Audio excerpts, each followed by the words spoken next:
Dr. Kathy, I can't get past the idea that he didn't love me enough not to cheat. Oh, hugs. And by the way, I love your username.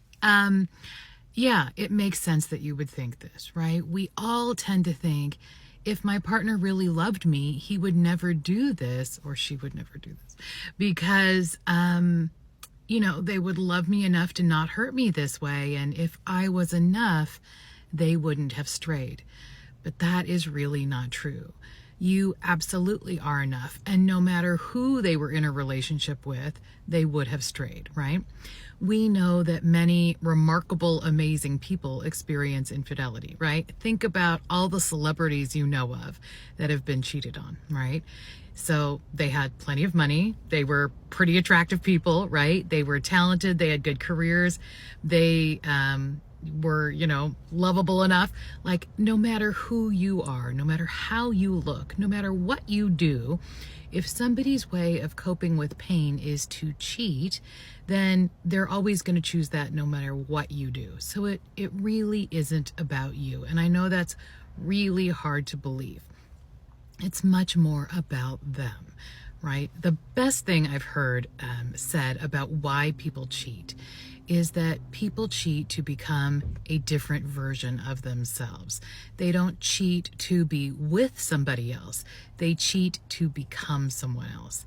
They don't feel good, right? Maybe they've been depressed. Maybe their business is failing. Maybe things haven't been going their way. Maybe something recent happened that put them in this really bad place, like their mother passed away. And all of a sudden they're in this world of pain and everyday life really hurts. So they start looking for an alternative universe that they can play in and feel better. Because in that alternative universe, they don't have to be the person that's hurting and failing and grieving. They can just be, the cute rich guy with a Porsche. Now, that's, not often that's kind of a trope. So you know what I mean. But they can be a different version of themselves. So no matter who you were in that story, it's about them trying to escape and be someone else. And so I really want you to know you are enough. You were enough. The affair isn't your fault. They did this because they don't know what else to do. They don't know how to manage their pain and their feelings. They're probably not great at communicating. They're probably very good at avoiding and shutting down and compartmentalizing. And they need help with all of those things.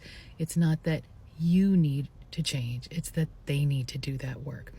Now, unfortunately, you've been very, very hurt and traumatized by their behavior.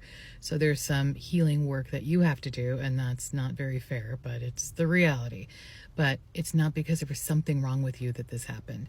It's that there was something wrong with their coping strategies and probably some trauma, some attachment injuries, some other stuff that we really need to take care of through self-help. All right.